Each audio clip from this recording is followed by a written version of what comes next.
Let's take a look at job announcements from an employment law perspective. Typically, an early step in the recruitment process is to write a job announcement. These documents announce the availability of a job, describe the job and its requirements, and tell prospective applicants what they must do to apply. The documents are then printed in newspapers or professional magazines, posted on bulletin boards or on the internet, or otherwise made available for inspection. To comply with anti-discrimination laws, the clear requirement is that the wording of a job announcement must be neutral. A neutral message does not express or imply a preference for some protected class group over another. For example, terms such as young people and recent college grad may imply a preference for persons younger than the age of 40 and tend to discourage applicants from older workers. However, courts will consider whether such terms articulate requirements for a particular position or merely suggest groups of people who might be interested in employment. In a case challenging an employer's practice of recruiting college campuses, a federal appeals court rules that this practice is neutral and that the Age Discrimination in Employment Act does not permit disparate impact claims by applicants. Where job announcements are published is another matter. Employers are free to publish neutrally worded ads in publications that are targeted towards particular protected class groups, like a foreign language newspaper. However, if that is all the employer does to promote an employment opportunity, it is likely to produce discriminatory effects. Employers should use these outlets in conjunction with other media to reach a broader spectrum of employees.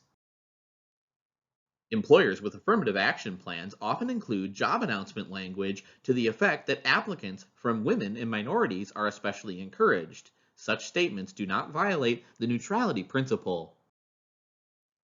They are intended to address the reluctance that women and persons of color might have to pursue employment opportunities given the history of employment discrimination against members of these groups.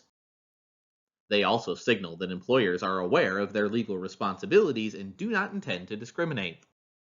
Finally, although we've assumed that the employer has produced and disseminated a job announcement of some kind, this is not a foregone conclusion. Employers are under no specific legal requirement to do so, but when information is orally conveyed to a select few and denied to everyone else, the hiring process looks very suspect. Failure to post job information and make it available to broader audiences is a common complaint in discrimination cases. Employees are sometimes recruited and hired through employment agencies. These agencies are covered by anti-discrimination laws and are expressly prohibited from discriminating against employees in referrals or in any other matter. The difficulty here is that employment agencies are businesses that do well when they make their customers happy. So employment agencies sometimes cater to the actual or perceived discriminatory preferences of their customers. When employment agencies do so, they violate the law. Employers that make such requests of employment agencies are also violating the law. Employers must not request that employment agencies refer only employees with particular protected class characteristics.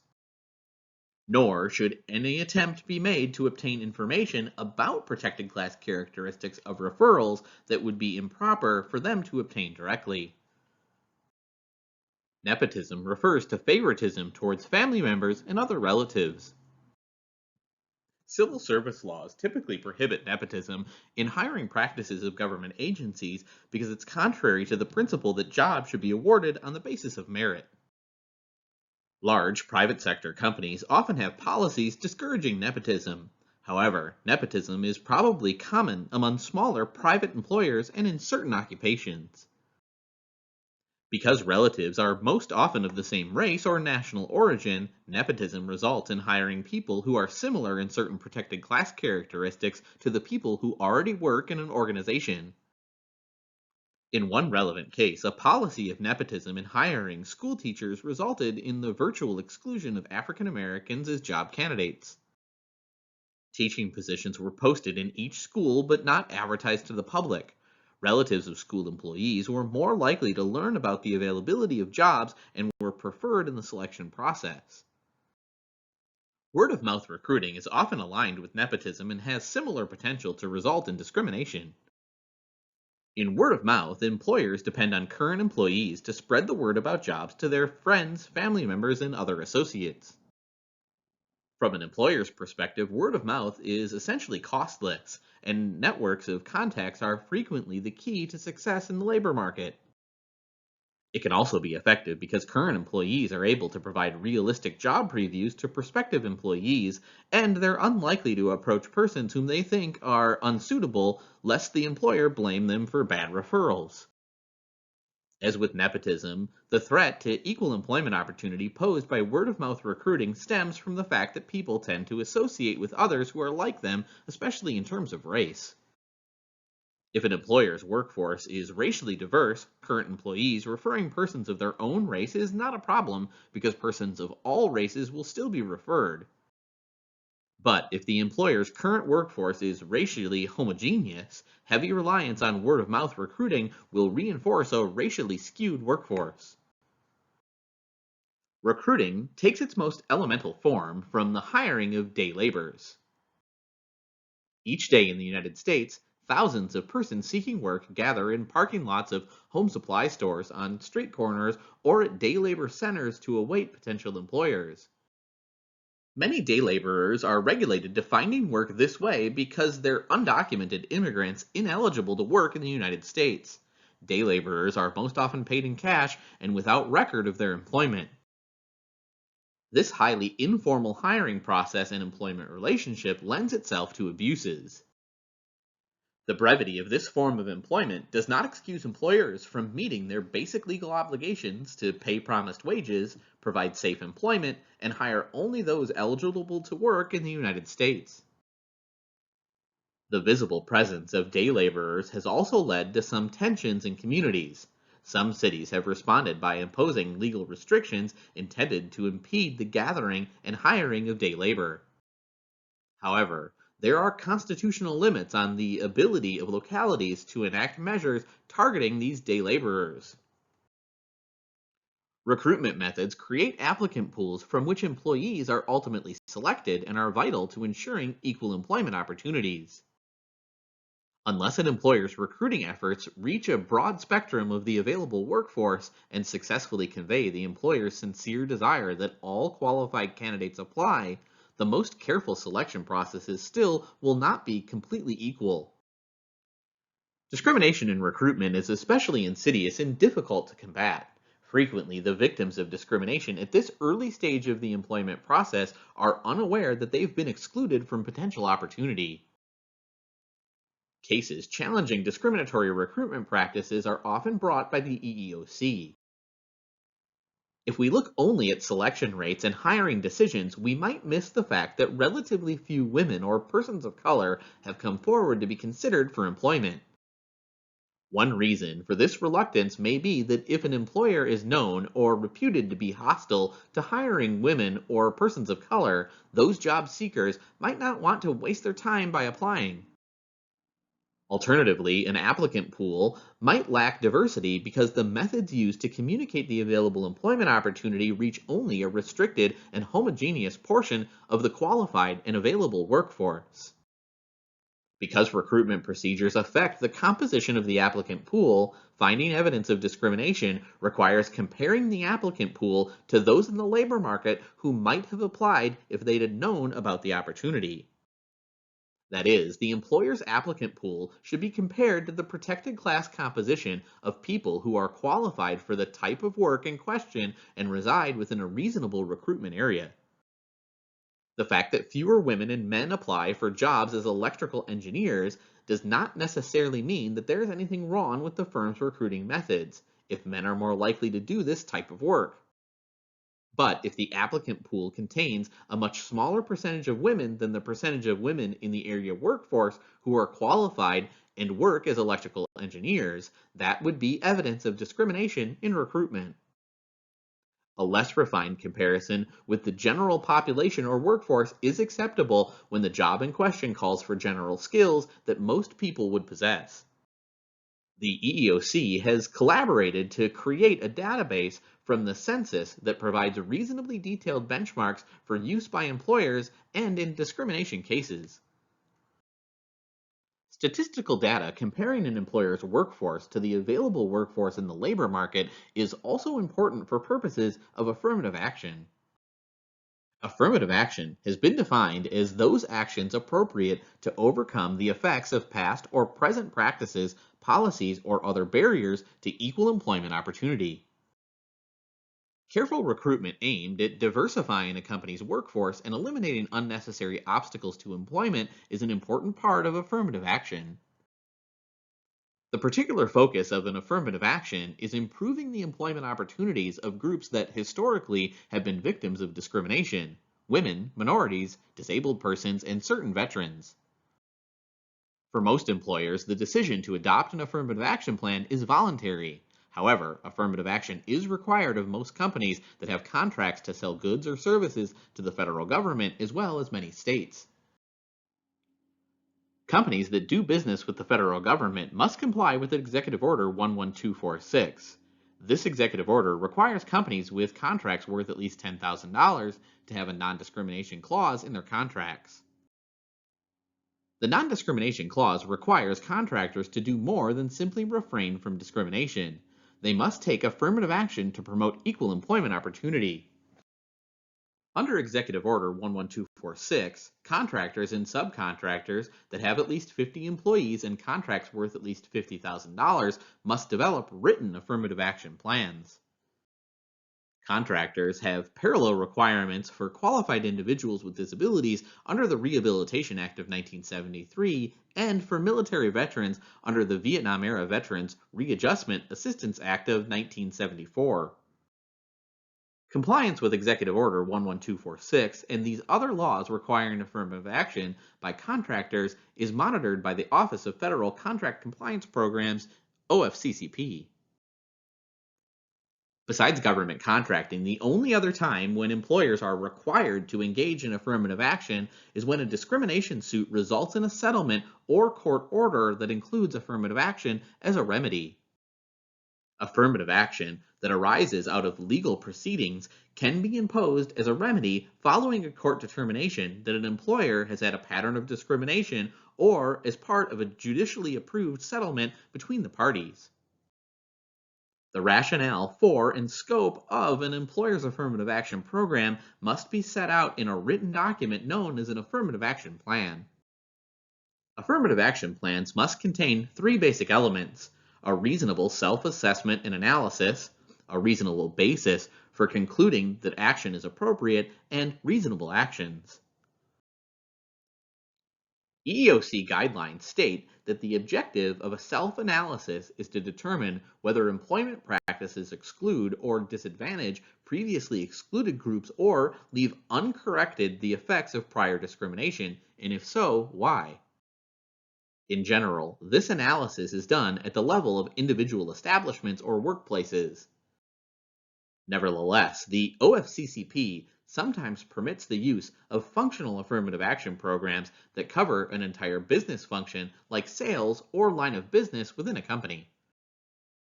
In this analysis, the organizational structure of a company is broken into units.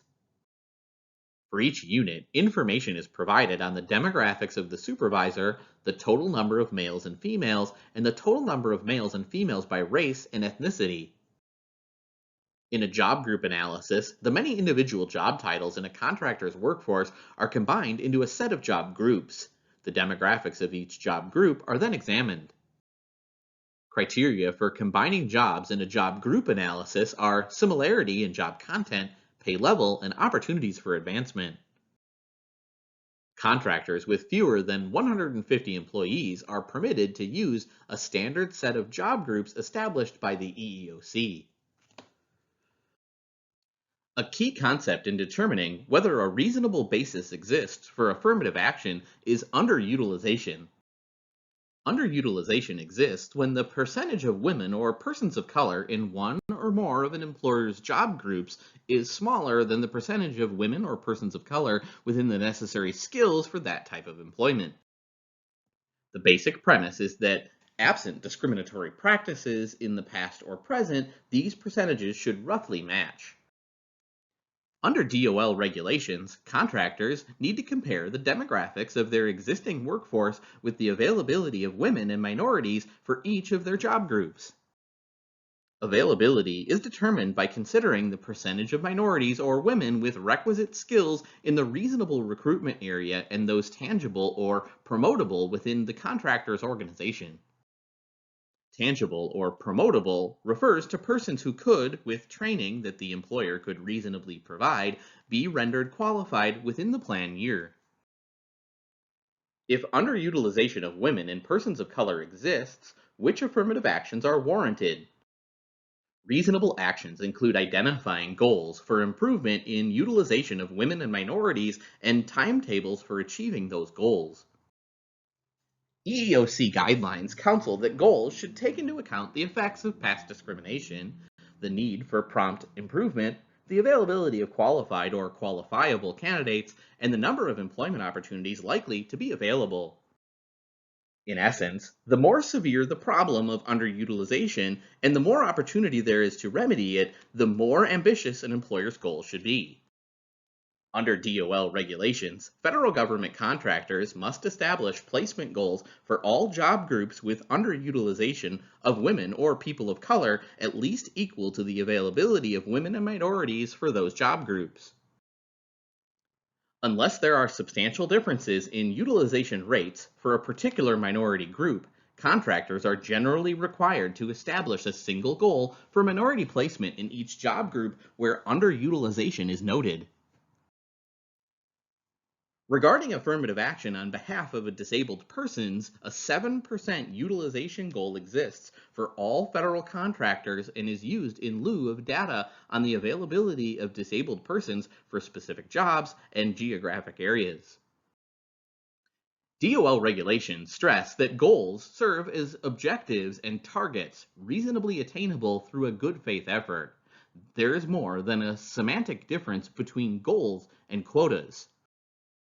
Contractors' placement goals may not be rigid and inflexible quotas, which must be met, nor may they be considered as either a ceiling or a floor for the employment of particular groups. Quotas are expressly forbidden.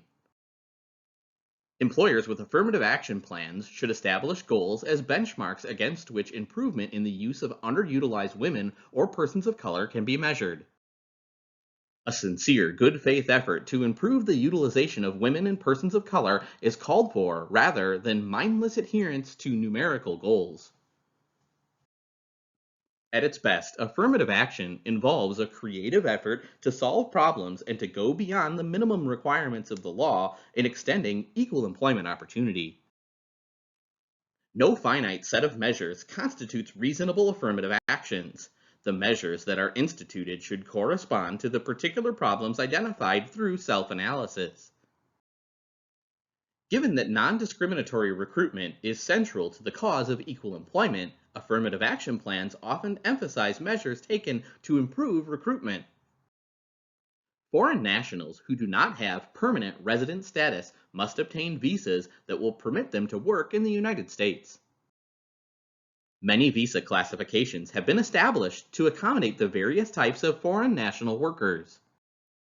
Students from other countries typically come to the United States under the F1 or J1 visa classification to receive optional practical training related to their course of study. F1 visa-holding students can be employed for up to 12 months. Employer sponsorship and conversion to another visa classification are required to continue in longer-term environment and employments. H-1B visas are granted to persons in specialty occupations requiring a bachelor's degree or higher in the field. Typical occupations for recipients of these visas include systems analysts, engineers, architects, and accountants. Employers argue that the number of these visas must be increased if U.S. companies are to stay competitive in scientific and technological endeavors. Critics contend that there's no real shortage of skilled workers in the United States and that employers simply want to drive wages down. Employers that want to hire foreign nationals with H-1B visas first must file Labor Condition Application or LCA forms with the Department of Labor for each occupation in which foreign nationals will be employed.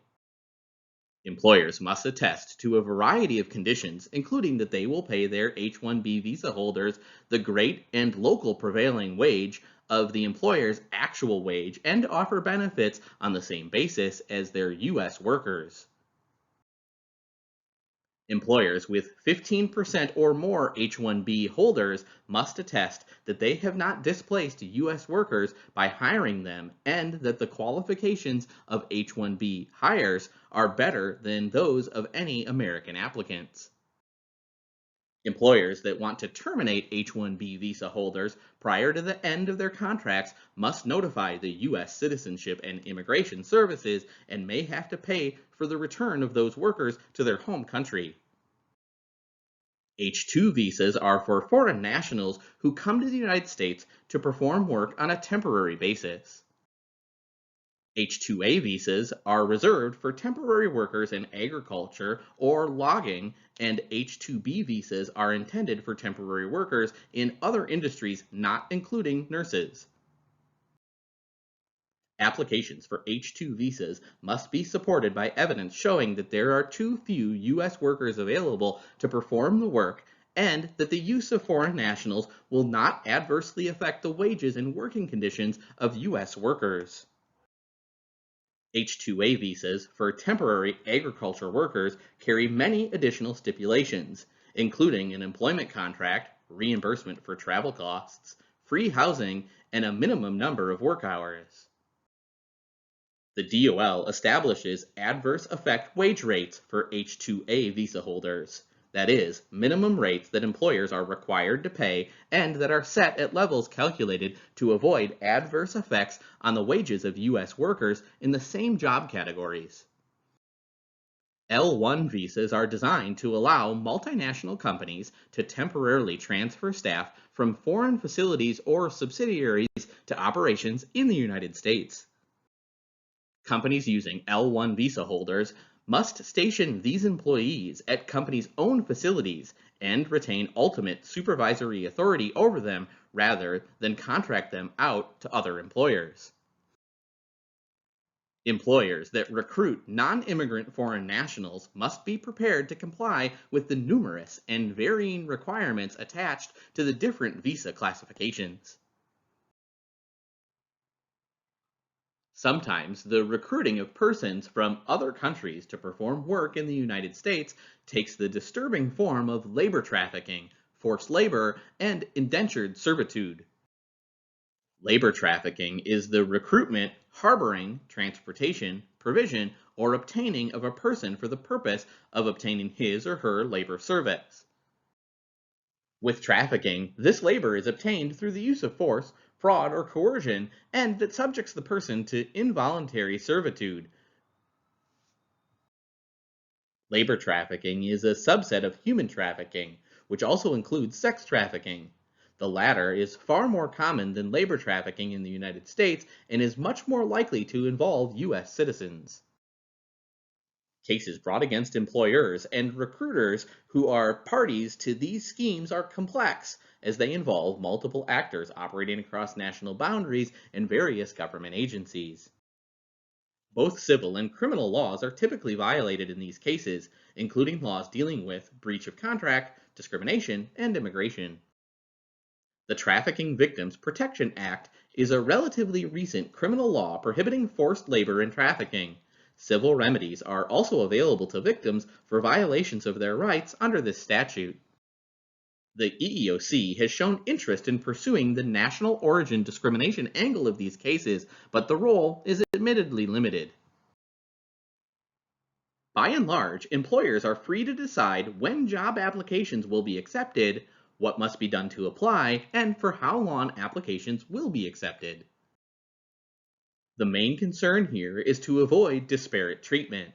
The application process should be the same for everyone seeking the same job, so employers should establish an application policy and adhere to it consistently. Additionally, if applications are being accepted, no individuals wanting to apply should be discouraged from doing so. Certainly, candidates should be informed about the requirements of jobs, but even candidates who do not initially appear promising should be allowed to apply and have their applications treated in the same manner as others. Application forms and any other records produced in the hiring process must be kept for at least a year from when a hiring decision is made. If a discrimination charge is filed, records must be retained until there's been a final disposition. Records related to people hired must be retained throughout their employment and for at least a year thereafter.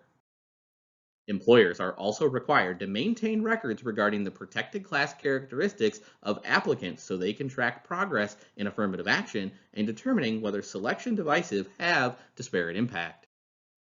The record requirement raises the question of what exactly makes someone an applicant. The federal government's definition is broad, including any person who indicates an interest of being considered for an employment opportunity. This interest might be expressed by completing an application form or through other means, depending on an employer's policy. A person who voluntarily withdraws at any stage of the selection process is no longer an applicant. The widespread use of the internet to search for jobs has prompted employer concerns about having to obtain and maintain information on large numbers of applicants. The low cost and ease of applying for jobs electronically might encourage more casual inquiries, many of which might come from unqualified individuals or in the absence of position openings. With regard to record keeping by federal government contractors with affirmative action plans, an internet application is an individual who expresses interest in employment via the internet or other electronic data technology. Because federal enforcement agencies have not been able to agree on a single definition, this narrower definition of internet applicant is used only for affirmative action purposes. To avoid discrimination in hiring, it's essential that employers do not ask questions that reveal the protected class characteristics of job candidates. Questions on application forms, during interviews, or in the course of informal chatting with job candidates can end up divulging information about employees that may taint the hiring process. There are several things an employer should do. First, employers should not directly inquire about protected class characteristics. For example, an application form should not ask the applicant to check male or female or to indicate Mr. or Mrs. Similarly, asking candidates what their age is, where they were born, national origin, or whether they have a disability all constitute direct inquiries into protected class characteristics. Asking an interviewee about pregnancy constitutes direct inquiry about a protected class characteristic. This should not be asked prior to hiring because it can, consciously or not, affect employment decisions and result in disparate treatment. Employers that need to track the protected class characteristics of their applicants for affirmative action purposes can do so by providing a voluntary reporting mechanism that is completely separate from the application form or other materials used in hiring. Second, and slightly less obvious, employers should not indirectly inquire about the protected class characteristics of job candidates. Examples of indirect inquiries include asking for an applicant's date of graduation from high school, their age, or for a listing of all organizational memberships, which might indicate race, religion, or national origin. If the employer wants to know whether someone has graduated from high school, for example, that is what should be asked, rather than when the person graduated. Third, employers should avoid questions about requirements or criteria that are not uniformly applied to job candidates. Applying different selection criteria to different protected class groups is disparate treatment. Questions about marital status, child rearing plans, and child care agreements, and the answers to those questions are sometimes treated differently depending on whether the candidate is a man or a woman. Employers should avoid questions about requirements that have a high probability of producing disparate impact, such as arrest records or weight, which are likely to screen out some protected class groups more than others. Although it's a good idea to only ask questions about things that are job related, the law does not require it. The law requires employers to refrain from asking questions eliciting information that could be used to discriminate. Although the EEOC strongly discourages such pre-employment inquiries, most federal anti-discrimination laws, with the notable exception of the Americans with Disabilities Act, do not explicitly prohibit them. Many state anti-discrimination laws do not expressly prohibit such inquiries. In either case, asking questions about protected class has legal repercussions only when someone is denied an employment opportunity. Asking these questions makes a candidate suspicious of an employer's motives and more likely to challenge a rejection. They also provide evidence that the employer was aware of the candidate's protected class characteristics. Pre-employment inquiries constitute circumstantial evidence of discriminatory intent in disparate treatment cases. The ADA differs from other anti-discrimination laws in it directly prohibiting pre-employment inquiries that might reveal the existence, nature, or severity of an applicant's disability. Congress recognized the particular importance of this provision in the context of disability discrimination. Otherwise, it would be all too easy for the fact of an applicant's disability to overwhelm consideration of their qualifications. Employers must actually refrain from seeking medical information from all applicants, disabled or not. Medical inquiries include questions about disabilities, medical and psychological conditions, medical histories, medications taken, and workers' compensation claims filed. However, an employer who is concerned about a job's candidate ability to do the job is permitted to ask the candidate to demonstrate how he would do that job. Furthermore, the prohibition on medical inquiries applies only to pre-employment inquiry. An employer that extends a conditional offer of employment to a job candidate can make any type of medical inquiry or perform any type of medical exam at that point as long as they are consistently applied. Employers that desire medical information from job candidates should seek that information only after candidates have been conditionally offered employment based on their other qualifications. Such information still cannot be used to discriminate against qualified disabled persons who can perform the essential functions of the job with or without reasonable accommodation. Recruitment entails not only extracting information from job candidates, but also providing information and attempting to persuade candidates to accept job offers. These statements by employers can have legal consequences. Employers might be tempted to downplay negative things to prospective employees or to make promises regarding the expected duration of employment, promotions, or pay raises when trying to entice desired candidates to take jobs. If circumstances change later, misrepresentations and unfilled promises can give rise to a number of different legal claims, including fraud, negligent misrepresentation, and breach of contract. Silence can constitute misrepresentation when an employer selectively omits material facts with the intent of creating a false impression or fails to correct a previous misrepresentation after becoming aware of its falsity. In the context of recruiting, material facts are those that would affect a person's decision to accept or not accept a job. Breach of contract is sometimes claimed simultaneously with fraud, but these two claims are distinct. For one thing, intentional misrepresentation is an essential element of fraud claims, whereas breach of contract is established by a failure to live up to binding promises regardless of intent. Second, fraud claims usually involve false statements made about current or pre-existing facts, whereas breach of contract claims involve promises made about future terms and conditions of employment. An important exception occurs when the party making promises about future actions is aware that those promises are false at the time they are made. Employers should refrain from making promises or mislead candidates by misrepresenting facts that would reasonably be relied on in deciding whether to accept a position. Employers cannot get so caught up in the recruitment process that they promise more than they can ultimately deliver, or worse, more than they know that they'll be able to deliver. Fraud claims are most likely to arise in recruiting situations where companies are trying to poach talented employees and false statements are made to induce those employees to either leave or remain in their current job. Candidates who are subsequently not hired after being led to believe that an offer would be forthcoming are likely to feel that they've been wronged. Employers are not the only ones who have to watch what they say. There are potential legal consequences for applicants who provide prospective employers with false information or omit important facts in hopes of enhancing their chances of getting hired. First, in cases where employers have to defend their decisions not to hire, such as discrimination claims, court regards refusals to hire due to falsification or omission as a legitimate non-discriminatory reason for not hiring.